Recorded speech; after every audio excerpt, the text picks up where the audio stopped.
Good morning. I'm excited to be here today to introduce FOSI's latest research report, Connected Families, How Parents Think and Feel About Wearables, Toys, and the Internet of Things. I hope by now you've had a chance to see our press release in your inbox, review the executive summaries on your tables, or maybe even skim the full report on FOSI.org. FOSI is delighted to release our newest findings from research conducted by Hart Research Associates and made possible by generous support from Amazon. Hello Barbie joined the FOSI conference a few years ago, and since then we've seen headlines about connected toys, and we've heard from parents at events about how their smart speakers are being used by their families. But we wanted to get beyond the anecdotes and learn more about how families are incorporating these devices into their lives, the concerns they have about the Internet of Things, and the benefits that they're seeing. So I'll now turn it over to Abigail Davenport and Campbell from Hart Research to walk you through the findings.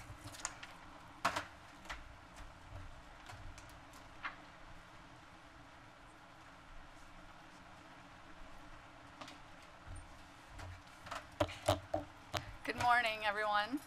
It's great for Jay and I to be back here. We've had the privilege of conducting research on behalf of FOSI for multiple years now, but we're glad to break some new ground and be covering the topic of the connected home and focusing particularly on connected toys and parents' attitudes and experiences with that.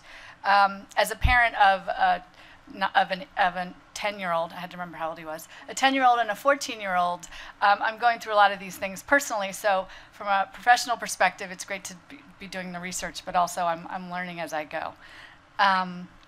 So what I want to do first is just let everyone know what we did for the research. We started with qualitative research, focus groups with parents of kids aged 2 to 12 who are connected.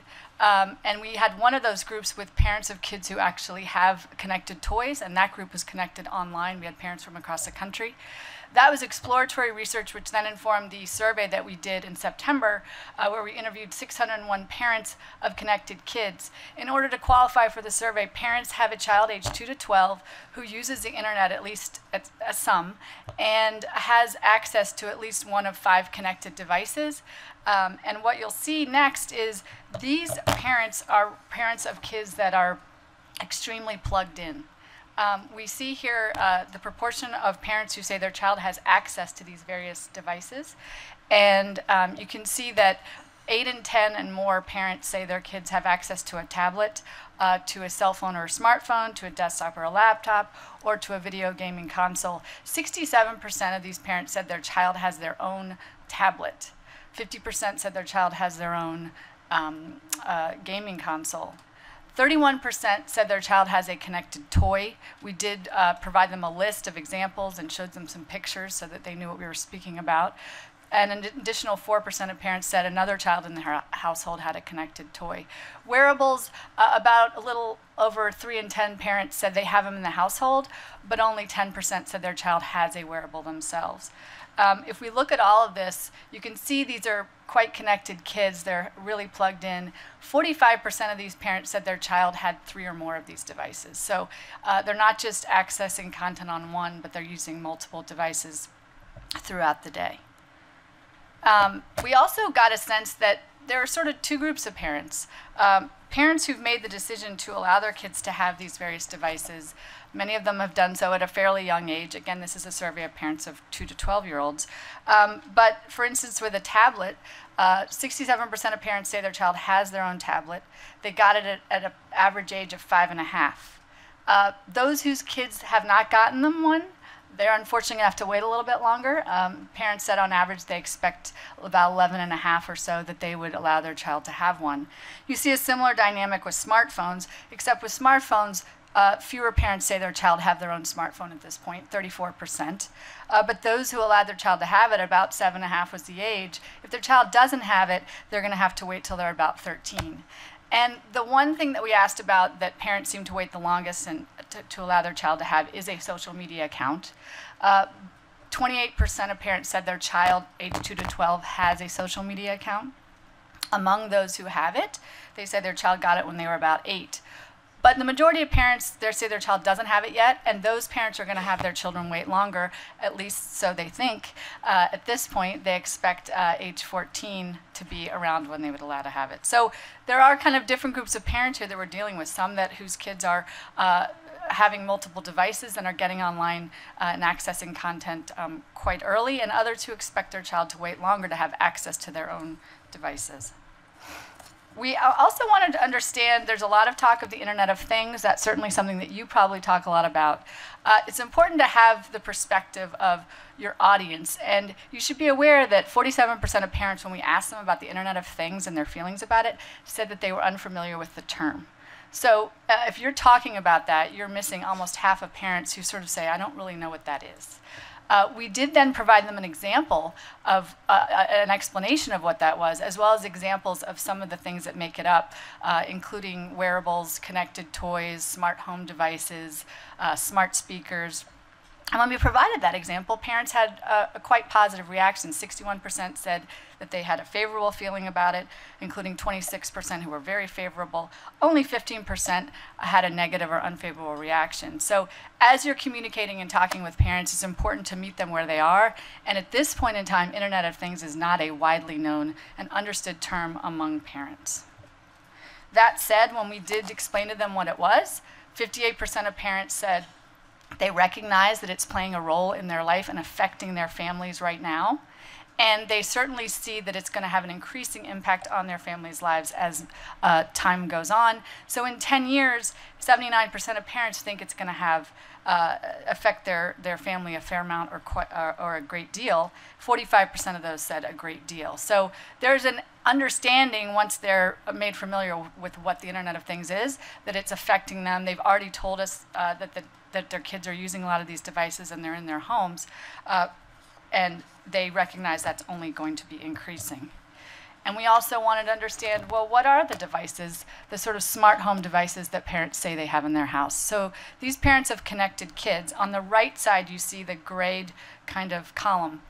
67% of these parents said they have a smart TV in their household.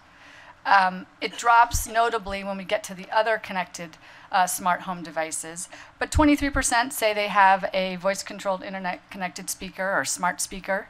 20% say they have internet-enabled thermostat, and 25% say they have an internet-enabled home security system. So those the homes are connected, and increasingly, if you look at just the bottom three, 38% of the parents in our sample said they had at least one of those in their house. So smart TVs are much more prevalent, but there are other devices that are in the homes. And I think what's most important about this is the degree to which, when they're in the house, kids are engaging with these devices. So once a smart speaker's in the house, 94% of parents said their kid's using it to some degree. 42% said their child uses it often. So the smart speaker is widely used once it's in the home. Smart television, same thing. A little bit less usage by children of the security system and the thermostat, but even with those, parents say their kids are engaging with them. We wanted to understand, how do parents weigh the risks and benefits? We've asked this question for FOSI previously about other devices. Overall, parents are more optimistic than they are pessimistic. 43% say the benefits of their children using technology outweigh the harms. Only 11% think the harms outweigh the benefits. But there is 46% of parents who say that they're about equal. So there are a lot of parents who are kind of in the middle there. And I think they kind of, that ambivalence starts to play out as you ask about specific devices and platforms and their children using them. And what you see is that parents really do differentiate. So if it's a cell phone that's not a smartphone, by 57 to 15%, parents think the benefits outweigh the harms rather than the harms outweighing the benefits, which gives you a plus 42, or 42 points more likely to say the benefits outweigh the harms. If you ask that about their child using a smartphone, that drops to only a plus 7. So much more ambivalence there about smartphones. Smart speakers, similarly, there's some ambivalence there. A plus 8, 37 benefits outweigh the harms, but 29% think the harms outweigh the benefits. Parents are most pessimistic and skeptical about social media and the balance of the benefits and harms. 55% of these parents of 2 to 12-year-olds say the harms outweigh the benefits of their child using it. Only 22% the benefits outweigh the harms. And connected toys, Jay's going to cover that more in detail, but I should just note that overall parents are pretty positive. 45% think the benefits outweigh the harms, and only 19% the harms outweigh the benefits. In each of these cases, if their child has one of these devices, parents are much more optimistic about the benefits than they are concerned about the harms. But when you get to a smartphone, or particularly if you get to social media, if their child doesn't have a social media account, that is a net negative of 55 points, not percent, but 55 points of the benefits minus the harms minus the benefits if a parent's child does not have social media. Parents are quite confident in their ability to manage their children's use of technology. 66% of parents are very or fairly confident. Only 13% are not confident. And the most confident parents have younger children. They tend to be millennials themselves.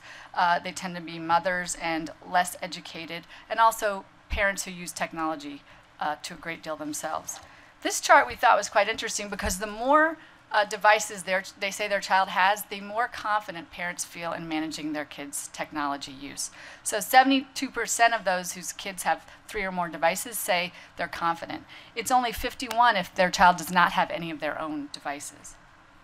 Now, that may be partly because those parents are millennials and they're also more likely to be using technology themselves. But is it also a bit of, well, I want to validate the fact that I've allowed my child to have these 3? That could be at play. Is there a little bit of wishful thinking and that parents can manage this? We would expect that's the case based on the focus group conversations that we had. And the last thing I want to cover is smart speakers. As you recall, 23% of parents said they had a smart speaker in their home. Another 37% said, well, we don't have it, but we're seriously looking at getting one. But here we looked at their comfort level with their child using it. So if it's in their home, almost all of them are using it, and 94% of them said they're comfortable with their child using it, 55% very comfortable. But if a parent doesn't have it, the majority are still comfortable, but that dark blue part of the bar, the very comfortable, drops to 17%. So a lot more unsure about that, and a lot more uncertain if it's not in the home. I'm going to turn it over to Jay now, who's going to talk about connected toys. Thank you, Abigail. I'd actually like to recommend next year, Jen and Stephen, that we actually do a focus groups of connected toys themselves, put them around the table, see what they say to one another. I think that'd be a really fascinating piece of research to undertake. Until then, as Abigail said, 31% of these connected parents, parents of connected children, say that their child has a connected toy. What families are those that are most likely to have them? It's a pretty wide swath across the population of parents, but it's definitely more concentrated in younger families, those with higher incomes and higher levels of education, higher socioeconomic status, and those parents who are themselves heavily tech-oriented, who spend 8 or more hours daily using technology. They're more facile with technology, perhaps more comfortable, as Abigail said, and thus more likely to have and allow their children to have connected toys in the household. But that issue that she first raised with smart speakers also applies to connected toys. There is a little bit of a comfort gap, as we call it. Overall, 70% of parents, once we explain what connected toys are, say that they would be comfortable with their child having one. And among those parents who have them in the household already, it's virtually unanimous at 94%, and virtually nobody says they're uncomfortable.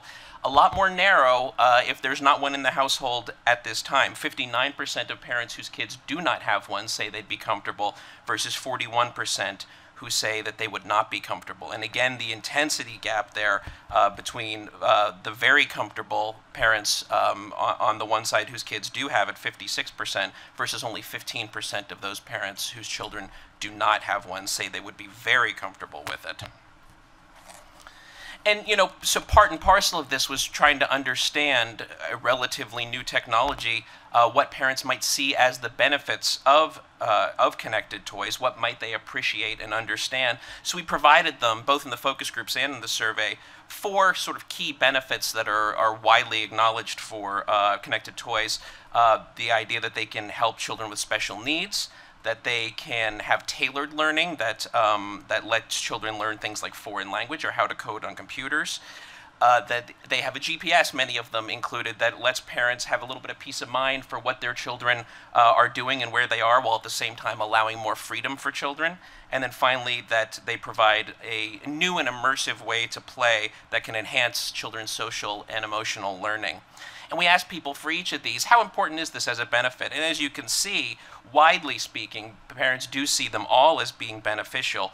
The one that does come up more than the others, and in fact, in a separate question, more parents than any others said that this was the most important benefit, is related to children's special needs. And in point of fact, in the focus groups when we raised this, there were a number of parents who said, I have my own child has special needs, I have a niece or a nephew or a friend's children who have special needs, and can certainly see how a connected toy would help engage those children. And it's something that they really sort of appreciated as being a pretty important benefit of this particular technology.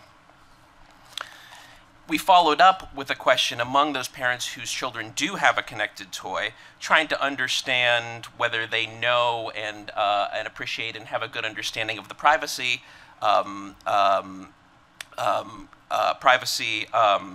safeguards that are included. Again, there's a little bit of a grain of salt you want to take here. Over 80% of parents of children who have these toys say that they were aware that there are parental controls, that there are privacy practices for the company, and that the types of personal data that are collected. They claimed that there a high level of familiarity with each one of these. I'm not going to accuse any of our great research respondents of not being completely honest with us, but we do take it with a grain of salt, particularly from coming out of the focus groups when we did these with parents whose children have these toys, asked this very same question. A lot of them were pretty honest and kind of shrugged their shoulders and said, well, I don't know if those kinds of protections existed or not. I don't know how I would access them. Now that you've brought it up to me, I'm certainly going to go look for it. But at the moment, we sort of wonder how aware parents actually are of this. We've seen this similar type of gap for parental controls on other technologies, video games in particular, where parents say, yes, of course I use parental controls, and then you ask them how exactly they go about doing that, and they can't give you a specific answer as to how it's done. So I think that there is a certain amount of a desire to be able to know how to use those things, and that's in large part what is reflected here. In the interest of balance, we also gave a series of criticisms of connected toys to understand how much of a concern each one would be for parents. And they ranged from hacking risks to not knowing if and when a toy is actually collecting information, whether it's turned on or not, to down at the bottom, which still elicited a fair amount of concern, affecting children's manners. This is the civility point, I think, that Stephen raised at the beginning, is part and parcel of that. All of these, again, elicit a certain amount of concern, but clearly at the very top are hacking concerns. 89% and 88% respectively said that they were either very or somewhat concerned about the two items that each relate to hacking, and you can see exactly how we worded them. So despite the confidence that parents express with technology in general, they understand and recognize that certain elements of technology will always be beyond their control to a certain degree, and that does certainly worry them to some extent. After we go through that exercise, we ask parents again this question about harms outweighing benefits or benefits outweighing harms, specifically as related to connected toys. And there's certainly a drop-off here. Initially, 45% said that the benefits outweighed the harms versus 19% saying harms outweighing the benefits. Overall, you can see by the time we go through the benefits and the concerns that are raised, it becomes more of a one-to-one ratio. There's less drop-off among parents who actually have one of these toys in their household. It still does decline significantly, but the real change is among those parents whose children don't have one as of yet. They go from assuming that the benefits outweigh the harms to feeling by a small margin that the harms in fact outweigh the benefits. So I'd like to issue an apology now to the children of America who are expecting a connected toy under the tree at Christmas time. If your parent was in our survey, you may not be getting one at this point. You can send those complaints to Abigail Davenport when you don't get them the day after Christmas. Having said that, while the risk and reward ratio clearly changes to a certain degree, there's still largely a sense of comfort with the idea of the toy. That comfort level went from 70% to 63% among parents overall, dropped off barely at all among parents whose children have the toy. Again, there was more decline among those whose children don't have the toy, and again, it sort of becomes a sort of one-to-one ratio for how comfortable or not they are. So I think that it's somewhat of an open question for those parents who don't have one in the household yet. So how do you make parents confident? In both the survey and the focus groups, we presented the verbiage you see before you now, saying these are the kinds of things that companies do. They provide notice, they provide choice, and they provide security. And we did a brief explanation of what each one of those things means in this context.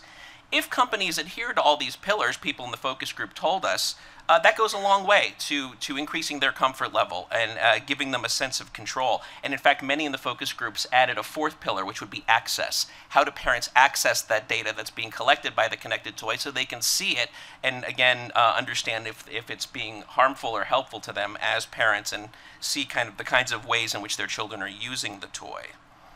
If we sort of put that forward as the pillars, we asked that comfort question one more time, and you can see the bell curve goes back up again in each case, even among parents whose children don't have this toy, that there's a positive effect that if they say, if these kind of safeguards are in place, in point of fact, 74% say they would be comfortable with this kind of toy. So I think what the sort of takeaway here is it's really incumbent upon the companies that make these toys to ensure that these safeguards and controls are accessible to parents, they're easy to use, they're easy to understand.